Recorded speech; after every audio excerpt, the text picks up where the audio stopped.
السلام علیکم ورحمۃ اللہ وبرکاتہ۔ الحمد للہ نحمده ونستعینه ونستغفره ونؤمن به ونتوکل علیہ ونعوذ باللہ من شرور انفسنا ومن سیئات اعمالنا، من يهده الله فلا مضل له ومن يضلله فلا هادي له، ونشهد أن لا إله إلا الله وحده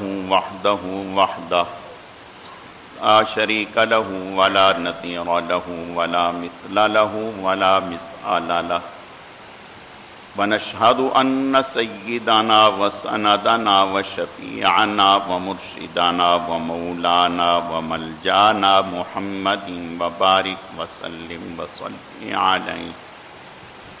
أعوذ بالله من الشيطان الرجيم، بسم الله الرحمن الرحيم۔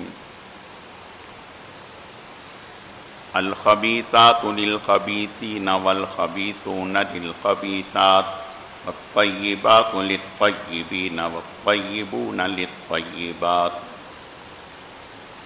وقال الله تبارك وتعالى في مقام آخر: يا أيها الذين آمنوا ادخلوا في السلم كافة ولا تتبعوا خطوات الشيطان إنه لكم عدو مبين۔ وقال الله تبارك وتعالى في مقام آخر: لقد كان لكم في رسول الله أسوة حسنة لمن كان يرجو الله واليوم الآخر وذكر الله كثيرا۔ صدق الله مولانا العظيم وبلغنا رسوله النبي الكريم، ونحن على ذلك لمن الشاهدين والشاكرين، والحمد لله رب العالمين۔ اللهم صل على روضة محمد في الرياض، وصل على بلد محمد في البلاد، وصل على قبر محمد في القبور، على جسد محمد في الأجساد، وصل على روح محمد في الأرواح۔ گرامی قدر معزز حاضرین، میرے واجب الاحترام بزرگوں اور عزیز نوجوان ساتھیوں، میں نے آپ کے سامنے قرآن مجید فرقان حمید میں سے چند ایک مقامات سے چند ایک آیت کریمہ تلاوت کی ہیں۔ رب ذوالجلال سے دعا ہے کہ وہ ذات بزرگ و برتر مجھے ان کی روشنی میں صحیح صحیح کہنے کی اور سمجھانے کی توفیق عطا فرمائے۔ پھر اللہ رب العزت کی ذات اس مختصر وقت میں جو کچھ کہا سنا جائے، اس کہنے سننے کو محض اپنی رضا کے لیے اپنی بارگاہ میں قبول و منظور فرمائے، ہم سب کی نجات اور ہدایت کا، مغفرت کا ذریعہ اور سبب بنائے۔ میری آج کی مختصر گزارشات کا موضوع اور عنوان: اس ماہ میں جناب رسول اللہ صلی اللہ علیہ وسلم نے 2 ازواج سے نکاح فرمائے۔ حضرت زینب بنت خزیمہ رضی اللہ تعالیٰ عنہ اور سیدہ صفیہ بنت حی، ان سے آپ صلی اللہ علیہ وسلم نے نکاح فرمائے۔ اس حوالے سے چند ایک باتیں عرض کرنی ہیں۔ اللہ رب العزت صحیح صحیح کہنے کی، سمجھانے کی، سمجھنے کی، عمل کرنے کی توفیق عطا فرمائے۔ آپ صلی اللہ علیہ وسلم نے جو سب سے اہم کام تھا جس سے اسلام کو عروج ملا وہ ہے ہجرت۔ ہجرت کے بعد سے اسلام پھلتا پھولتا چلا گیا اور تھوڑے ہی وقت میں عرب میں اسلام کو اللہ پاک نے شان و شوکت عطا فرما دی۔ تو اسلام کے عروج کی ابتدا ہجرت سے ہوتی ہے۔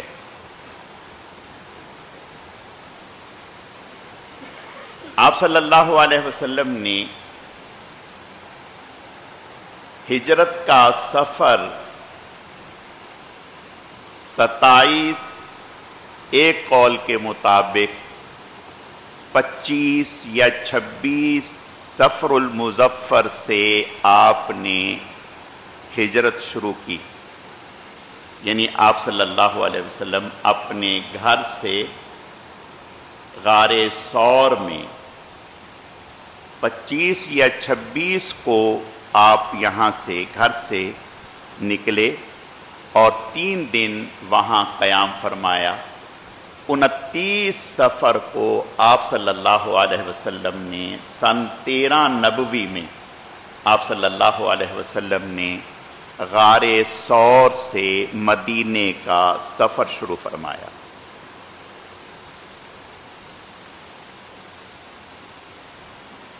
دیکھنا یہ ہے کہ میں آپ اپنا کوئی کام کرتے ہیں، کوئی بلڈنگ شروع کرتے ہیں، کوئی کاروبار شروع کرتے ہیں، کوئی شادی بیاہ کرتے ہیں، تو بہت سوچ سمجھ کے دن کا انتخاب کرتے ہیں، وقت کا انتخاب کرتے ہیں، تاریخوں کا انتخاب کرتے ہیں، مہینے کا انتخاب کرتے ہیں۔ تو اللہ کے نبی صلی اللہ علیہ وسلم نے اتنے بڑے کام کا آغاز فرمایا، اتنا بڑا کام آپ نے شروع کیا، یعنی ہجرت۔ تو اس سے پہلے آپ صلی اللہ علیہ وسلم نے تاریخوں کا انتخاب نہیں فرمایا۔ آپ چاہتے تو جہاں اتنا عرصہ رکے ہوئے تھے وہاں 5 دن یا 4 دن اور رک جاتے، ربیع الاول شروع ہونا تھا، ربیع الاول میں آپ صلی اللہ علیہ وسلم ہجرت کا آغاز فرما لیتے، لیکن آپ صلی اللہ علیہ وسلم نے ہجرت کا آغاز سفر سے شروع کیا، اور یہ اپنے عمل سے ثابت کیا اور امت کو یہ تعلیم دی کہ جو مشہور ہے لوگوں میں کہ سفر میں کوئی کام کریں گے تو وہ صفر ہو جائے گا، زیرو ہو جائے گا، وہ کامیاب نہیں ہوگا، وہ پھلے گا پھولے گا نہیں، وہ بڑھے گا نہیں، اس میں کامیابی نہیں ملے گی۔ آپ صلی اللہ علیہ وسلم نے قولاً بھی اس کا رد فرمایا اس کی کوئی حقیقت نہیں، عمل سے بھی رد فرمایا کہ اس کی کوئی حقیقت نہیں، بلکہ آپ صلی اللہ علیہ وسلم نے ثابت کیا کہ میں نے ہجرت جیسے عمل کا آغاز سفر سے کیا اور آخری عشرے سے کیا، اور اس کی برکات یہ ہوئی کہ الحمدللہ تھوڑے ہی وقت میں اسلام پھلا پھولا اور اسلام کو اللہ نے شان و شوکت عطا کر دی۔ تو آپ نے فرمایا کہ اس کی کوئی حقیقت نہیں ہے۔ سوچنے کی بات ہے،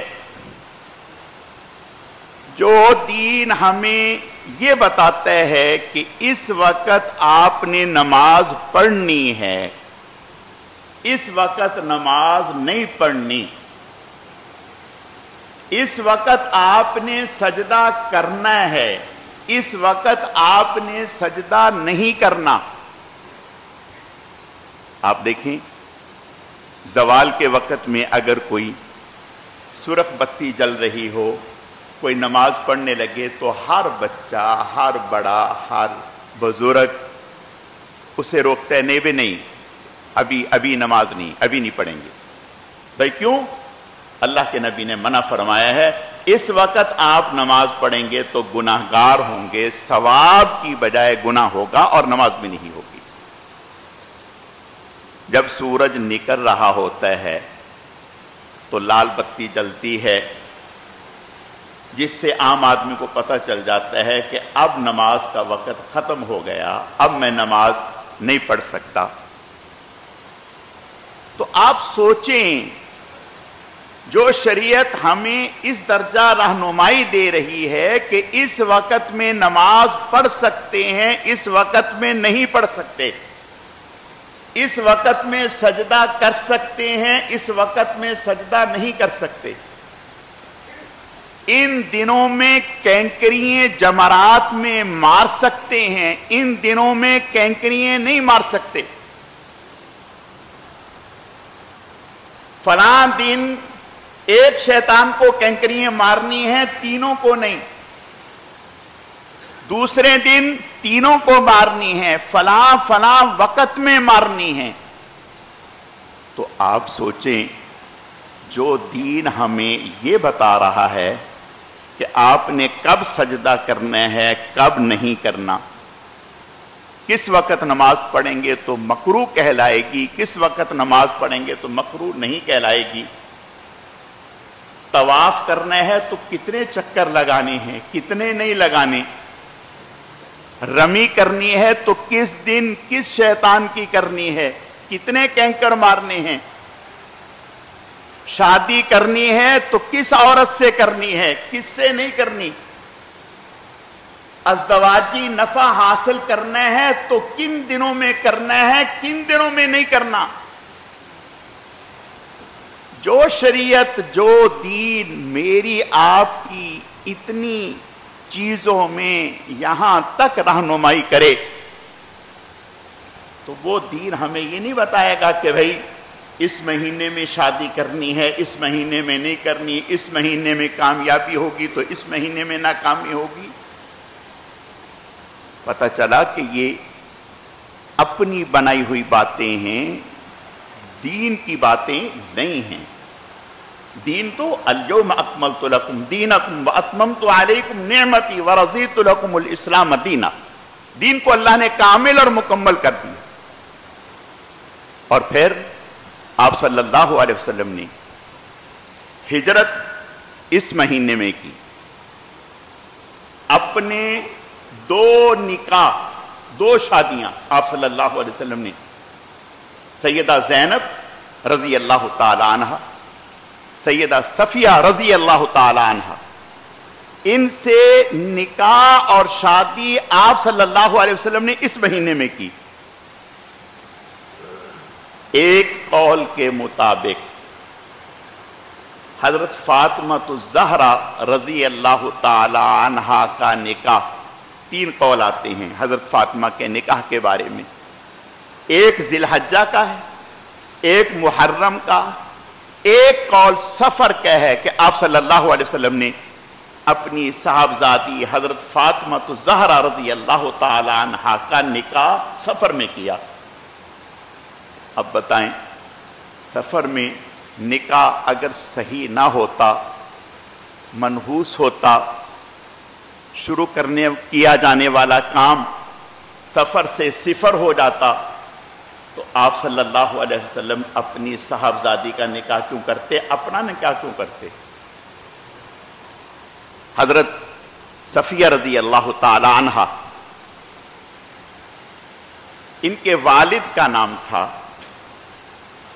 یہ سردار تھا یہودی قبیلے کا، حی ابن اخطب، اور والدہ کا نام زرہ تھا۔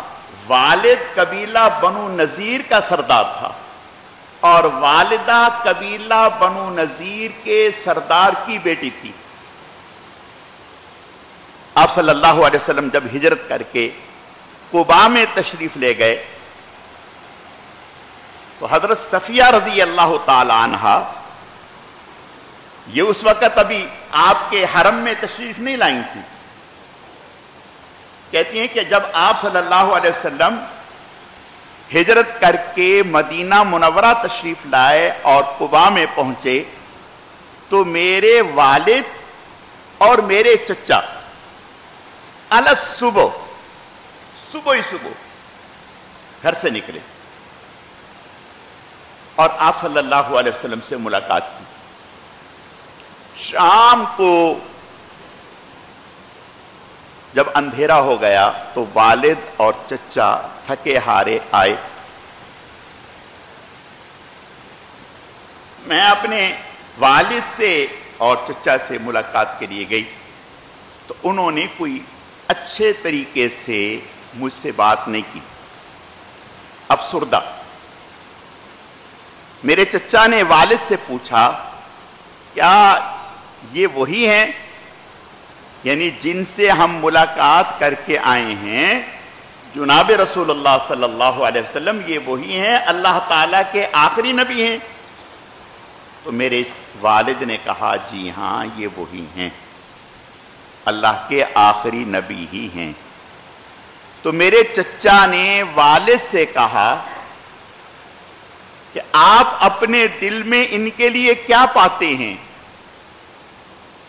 یعنی آپ ان کے اوپر اسلام لے آئیں گے؟ تو میرے ابا نے کہا نہیں میرے دل میں ان کے لیے عداوت ہی عداوت ہے دشمنی ہی دشمنی ہے کوئی نرم گوشہ نہیں ہے. اب حیران ہوں گے کہ جاننے کے باوجود جانتے ہیں کہ یہ اللہ کے آخری نبی ہیں. قرآن کہتے ہیں الذین آتیناہم الکتاب یعرفونہ کما یعرفون ابناءہم. یہ اہل کتاب حضور کا نبی ہونا ایسے پہچانتے اور جانتے تھے جیسے کوئی شخص اپنی اولاد کو جانتا اور پہچانتا ہوتا ہے. اپنا بیٹا بچوں میں کھیل رہا ہو سینکڑوں بچوں میں کھڑا ہو چہرہ بھی اپنی طرف نہ ہو پیٹھ ہو تو پیٹھ دیکھ کر چلتے ہوئے انداز کو دیکھ کر باپ پہچان جاتا ہے کہ یہ میرا بیٹا ہے مغالطہ نہیں ہوتا. فرمایا کہ اسی طرح سے یہ اہل کتاب حضور کا نبی ہونا پہچانتے تھے پھر ایمان کیوں نہ لائے. اس لیے یہود یہ سمجھتے تھے کہ جناب رسول اللہ صلی اللہ علیہ وسلم بنی اسرائیل میں سے ہوں گے یعنی حضرت اسحاق علیہ السلام کی لڑی سے ہوں گے. آپ صلی اللہ علیہ وسلم حضرت اسماعیل علیہ السلام کی اولاد سے نبی تھے. اس تعصب نے یہود کو بہت سارے یہودیوں کو اسلام میں داخل ہونے سے روک دیا. تو حضرت صفیہ رضی اللہ تعالیٰ عنہ فرماتی ہیں کہ میرے ابا نے کہا کہ میرے دل میں تو عداوت ہی عداوت ہے. کہہ رہی ہیں کہ میں یہ بات سنتی رہی اللہ کا کرنا وقت گزرتا گیا. ایک دن میں اپنے شوہر کے ساتھ بیٹھی ہوئی تھی تو میں نے اپنے شوہر سے کہا کہ میں نے ایک خواب دیکھا ہے. میرے شوہر نے کہا کیا خواب دیکھا ہے؟ فرماتی ہیں کہ میں نے کہا کہ میں نے خواب یہ دیکھا ہے کہ میری گود میں آسمانوں سے چاند اتر کر میری گود میں آ گیا. یہ خواب دیکھا. تو میرے شوہر نے اس قدر زور سے تھپڑ میرے چہرے پر مارا کہ نشان پڑ گیا. وہ نشان رہا. آپ صلی اللہ علیہ وسلم کے جب عقد میں آئیں نکاح میں آئیں آپ نے پوچھا کہ یہ نشان کیسا ہے تو حضرت صفیہ رضی اللہ تعالیٰ عنہ فرمانے لگی یا رسول اللہ صلی اللہ علیہ وسلم یہ اس طرح سے ہے. اور میرے شوہر نے اس وقت یہ کہا کہ تم یہ خواب دیکھ رہی ہو یثرب کے بادشاہ کے نکاح میں آنے کے خواب دیکھ رہی ہو؟ میرے شوہر نے زور سے مجھے مارا، لیکن اللہ تعالیٰ نے یاد رکھیں، جیسے اولاد کون سی ہمارے گھر میں آنی ہے، یہ میرا اور آپ کا انتخاب نہیں ہے، یہ اللہ کا انتخاب ہے۔ کسے یَهَبُ لِمَن يَشَاءُ إِنَاثًا وَيَهَبُ لِمَن يَشَاءُ الذُّكُورَ أَوْ يُزَوِّجُهُمْ ذُكْرَانًا وَإِنَاثًا، جسے چاہے بیٹے دے، جسے چاہے بیٹیاں دے، جسے چاہے ملا جلا کے دے، جسے چاہے کچھ نہ دے، یہ اللہ کا انتخاب ہے۔ اولاد کا ہونا بھی اللہ کا انتخاب، بیٹے ہونے ہیں یہ بھی اللہ کا انتخاب، بیٹیاں ہونے ہیں یہ بھی اللہ کا انتخاب۔ اسی طرح ہمارے نکاح میں کون آئے گا یہ بھی اللہ کا انتخاب ہے۔ اور جناب رسول اللہ صلی اللہ علیہ وسلم کے نکاح میں جو ازواج آئیں، آپ صلی اللہ علیہ وسلم کا ارشاد ہے کہ کسی بھی زوجہ محترمہ سے میرا نکاح میں نے اپنی مرضی سے نہیں کیا بلکہ انتخاب خداوندی ہے۔ جیسے باپ اپنے بیٹے کے لیے رشتہ ڈھونڈتا ہے اور رشتے کا انتخاب کرتا ہے، تو نبی کے لیے اس کے حرم محترم کا انتخاب اللہ کرتے ہیں، انسان نہیں، اللہ کرتے ہیں۔ تو حضرت صفیہ رضی اللہ تعالی عنہا جناب رسول اللہ صلی اللہ علیہ وسلم کا انتخاب نہیں، روز اول سے اللہ کے ہاں ان کا انتخاب جناب رسول اللہ صلی اللہ علیہ وسلم کے لیے تھا۔ خیبر کے موقع پر جہاد ہوا، حضرت صفیہ رضی اللہ تعالی عنہا گرفتار ہو کر آ گئیں آپ صلی اللہ علیہ وسلم کے پاس۔ آپ صلی اللہ علیہ وسلم نے ارشاد فرمایا کہ دو باتوں کا تمہیں اختیار ہے، اگر چاہو تو میں تمہیں آزاد کر کے اپنے حرم میں لے لیتا ہوں، اور اگر چاہو تو میں تمہیں آزاد کر کے تمہیں چھوڑ دیتا ہوں، واپس اپنے گھر میں چلے جاؤ، اپنے رشتہ داروں کے ساتھ مل جاؤ، کوئی پابندی نہیں۔ اللہ اکبر۔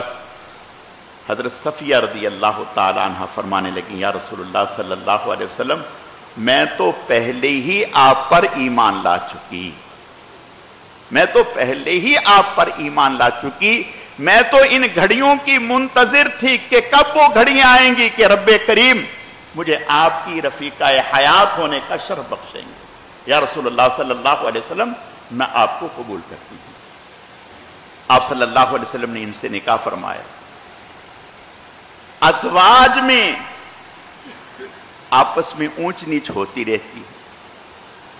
حضرت حفصہ رضی اللہ تعالیٰ عنہ، حضرت عمر رضی اللہ تعالیٰ عنہ کی صاحبزادی، حضرت عائشہ صدیقہ رضی اللہ تعالیٰ عنہ، سیدنا صدیق اکبر رضی اللہ تعالیٰ عنہ کی صاحبزادی،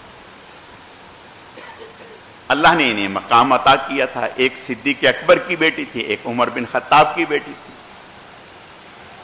آپ صلی اللہ علیہ وسلم ایک دن گھر تشریف لائے تو دیکھا کہ حضرت صفیہ رضی اللہ تعالیٰ عنہ رو رہی۔ آپ نے فرمایا بھئی کیا ہوا، کیوں رو رہی؟ کہا یا رسول اللہ صلی اللہ علیہ وسلم، آج ایسا ہوا کہ صفیہ اور عائشہ صدیقہ رضی اللہ تعالیٰ عنہ، انہوں نے مجھے کہا تم تو یہودن ہو، یعنی یہودن کی بیٹی ہو، یہود کی بیٹی ہو، اور ہمیں تو سعادت حاصل ہے، ہم تو حضور کی رشتہ دار بھی ہیں، حضور کی زوجہ محترمہ بھی ہیں، یعنی حضور کے ساتھ ہماری رشتہ داریاں بھی ہیں اور حضور کی زوجہ بھی ہیں۔ آپ نے ارشاد فرمایا کہ آپ کہہ دیتی آگے سے کہ بھئی تمہیں مجھ پر کیسے فخر ہے، تمہیں مجھ پر کیسے برتری ہے، میں ایک نبی کی بیٹی ہوں، ایک نبی کی بھتیجی ہوں، ایک نبی کی بیوی ہوں، یعنی تمہارے ابا حضرت ہارون علیہ السلام کی لڑی سے ہیں۔ حضرت ہارون علیہ السلام جو موسیٰ علیہ السلام کے بڑے بھائی تھے، ان کی اولاد میں سے تمہارے ابا ہیں، تو تم کہہ دیتی کہ میں ہارون علیہ السلام کی بیٹی ہوں، موسیٰ علیہ السلام کی بھتیجی ہوں، وہ میرے چچا ہیں، اور محمد الرسول اللہ کی بیوی ہوں۔ جس عورت کو یہ 3 نسبتیں حاصل ہوں کہ نبی کی بیٹی ہو، نبی اس کے چچا ہو، نبی کی بیوی ہو، اس کی عظمت کو تو 4 چاند لگ جاتے ہیں۔ تو روتے روتے یکدم مسکرانے لگی، ہنسنے لگی کہ یا رسول اللہ صلی اللہ علیہ وسلم، آپ نے تو میرا دل بڑھا دیا، ایسی بات بتا دی جو اس سے پہلے میرے علم میں ہی نہیں تھی، اگر میرے علم میں ہوتی تو میں کہہ دیتی انہیں۔ حضرت عمر رضی اللہ تعالیٰ عنہ، ایک لونڈی نے شکایت کر کہا کہ صفیہ رضی اللہ تعالیٰ عنہ ابھی بھی ہفتے کے دن سے محبت رکھتی ہیں، کیونکہ یہودیوں کے لیے ہفتے کا دن ہوتا ہے عبادت کا، ہفتے کے دن سے محبت رکھتی ہیں اور یہود سے محبت رکھتی ہیں۔ حضرت عمر رضی اللہ تعالیٰ عنہ حضرت صفیہ رضی اللہ تعالیٰ عنہ کے پاس پیغام بھیجا، فرمایا یہ 2 باتیں آپ کی طرف سے پہنچی ہیں، اس کے بارے میں آپ کیا فرماتی ہیں؟ اچھے انداز میں، ایسا نہیں، کیونکہ عمر بن خطاب رضی اللہ تعالیٰ عنہ کچھ بھی تھے بیٹے تھے، کچھ بھی تھے بیٹے تھے۔ حضرت صفیہ رضی اللہ تعالیٰ عنہ والدہ تھی، اور والدہ بھی وہ جنہیں اللہ نے والدہ قرار دیا۔ تو ادب سے پوچھا کہ اس کی کیا وجہ ہے تاکہ ہمیں بھی سمجھ میں آ جائے۔ حضرت صفیہ رضی اللہ تعالیٰ عنہ نے بڑا ہی خوبصورت جواب دیا، فرمایا جب سے اللہ نے مجھے جمعے کا دن دیا ہے اب ہفتے کی رغبت میرے دل میں نہیں رہی۔ جب سے اللہ نے مجھے جمعے کا دن دے دیا اس کے بعد سے ہفتے کی رغبت میرے دل میں نہیں رہی، یعنی پہلے تھی، جب سے اسلام لے آئی اللہ کے نبی کے حرم میں آ گئی اور جمعے کے دن کو آپ نے ہفتے کے دنوں کا سردار قرار دے دیا، اب میرے لیے سب سے اہم جمعے کا دن ہے۔ اور جہاں تک یہود کے حوالے سے ہے تو فرمایا وہ میری رشتہ داری ہیں، میں صلہ رحمی کے طور پر ان کے ساتھ میل جول، ان کے ساتھ لینا دینا کرتی ہوں۔ حضرت عمر رضی اللہ تعالیٰ عنہ نے اس لونڈی سے کہا کہ آپ کو کس نے کہا تھا کہ یہ شکایت مجھ تک پہنچائیں؟ اس نے کہا میرے نفس نے مجھے اس بات پر ابھارا۔ حضرت عمر رضی اللہ تعالیٰ نے فرمایا کہ جاؤ میں نے تمہیں آزاد کر دیا، میں نے تمہیں آزاد کر دیا۔ میرے عزیزو، میں عرض یہ کرنا چاہتا ہوں کہ ہمارے ہاں جو یہ مشہور ہے کہ سفر جو ہے یہ منحوس مہینہ ہے الیاذ باللہ، اس میں کوئی خیر کا کام، کوئی اچھا کام، کوئی شادی، کوئی بیاہ، کوئی منگنی، کوئی پروجیکٹ اگر ہم شروع کریں گے تو وہ سفر سے 0 ہو جائے گا، 0 ہو جائے گا۔ یہ غلط ہے۔ اگر اس کی کوئی حقیقت ہوتی تو آپ صلی اللہ علیہ وسلم اپنی 2 شادیاں اس مہینے میں نہ کرتے، اپنی صاحبزادی کا عقد اس مہینے میں نہ کرتے۔ حضرت خالد بن ولید اس مہینے میں اسلام لے کے آئے، حضرت سعد بن ابی وقاص رضی اللہ تعالیٰ عنہ اس مہینے میں اسلام لے کے آئے، آپ صلی اللہ علیہ وسلم نے ہجرت کا آغاز اس مہینے سے کیا۔ تو پتہ چلا یہ جاہلیت کی پھیلائی ہوئی باتیں ہیں، ان کا دین سے، مذہب سے کوئی تعلق نہیں ہے، ان کے اوپر یقین نہیں رکھنا چاہیے۔ اللہ کے نبی صلی اللہ علیہ وسلم کے طریقے کو اپنے لیے اسوہ حسنہ بنانا چاہیے، اسی میں ہمارے لیے کامیابی ہے۔ اللہ رب العزت سمجھنے کی، عمل کرنے کی توفیق عطا فرمائے۔